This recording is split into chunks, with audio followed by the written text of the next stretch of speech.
À une belle journée de printemps, Maxime, ingénieur en informatique, décide de prendre des vacances dans un hôtel de luxe. Afin de se relaxer et de partir loin de son travail épuisant. Il part à l'aventure et sur sa route, il croise un hôtel 4 étoiles qui lui paraît adapté à sa recherche. Il se gare devant l'hôtel où un voiturier l'attend et récupère son véhicule. Maxime rentre dans l'hôtel et se dirige vers l'accueil. « Bonjour, que puis-je faire pour vous ?» dit le réceptionniste. Oui, j'aimerais une chambre.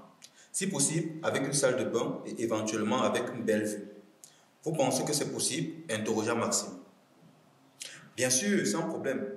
Nous avons 20 chambres dans notre établissement. Elles ont toutes une salle de bain et une magnifique vue sur les montagnes.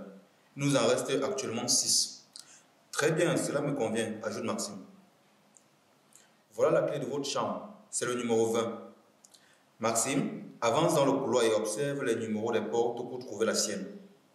Chambre 14, 15, chambre 16, chambre 17, chambre 18 et 20.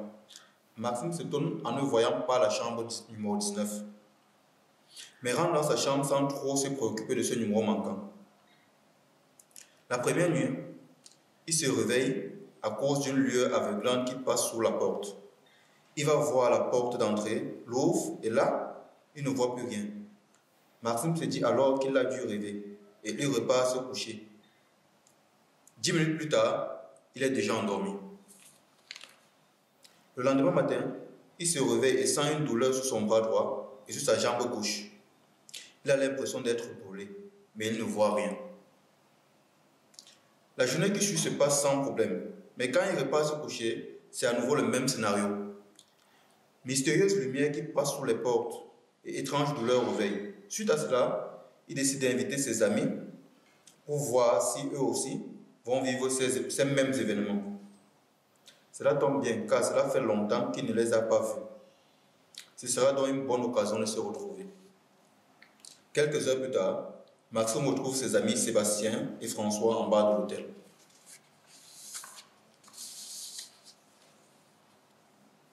Quel plaisir de vous voir. Ça faisait longtemps qu'on n'avait pas eu l'occasion de se retrouver, dit Maxime. Oui, quelle bonne idée. On se disait qu'il fallait qu'on passe du temps ensemble, un jour ou l'autre, dit Sébastien. Après une bonne journée passée à parler du bon vieux temps, chacun regagne sa chambre. François et Sébastien ont pris chacun une chambre. François la 18 et Sébastien la 17. La nuit passe et le lendemain matin, les trois amis se retrouvent au restaurant de l'hôtel pour prendre leur petit déjeuner. Vous avez bien dormi? Demande Maxime. Pas très bien pour ma part, répond Sébastien, car j'ai été réveillé par quelqu'un qui a dû laisser la lumière du couloir allumée. Oh tiens, c'est bizarre, moi aussi, ajoute François. Ça me rassure de voir que vous aussi, vous avez vu cette lumière. Mais si vous aviez fait comme moi, c'est-à-dire ouvert la porte, vous auriez vu que ce n'était pas la lumière du couloir. Quoi? Oui, à chaque fois que j'ouvre la porte de ma chambre pour voir d'où vient la lumière, elle disparaît. C'est pour ça que je vous ai aussi invité, car je voulais voir si c'était réel ou mon imagination. Attendons-nous la nuit prochaine et retrouvons-nous dans le couloir si cela se reproduit, propose François. Ah, quel bon plan! Vivement ce soir, ajoute Maxime. La nuit arrive, nos trois amis dorment et comme prévu, ils se font réveiller au même moment par cette même lumière aveuglante. Ils se retrouvent donc dans le même couloir, mais contrairement à ce que dit Maxime, la lumière ne disparaît pas. Elle vient d'une porte qui jusque-là n'existait pas, la porte 19 en face de la porte 20, la porte de la chambre de Maxime. Nos trois amis courageux décident d'entrer et de voir ce qui se cache dans cette pièce. En arrivant sur les lieux, bizarrement, la pièce est plongée dans le noir.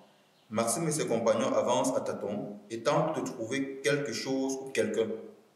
Ils ne trouvent rien. Ils décident donc de ressortir de cette pièce et là, ils se rendent compte que le couloir est changé. Le papier peint a changé. C'est un papier peint démodé avec de grosses fleurs oranges et marron. Le sol est recouvert d'une grosse moquette orange et les néons ont été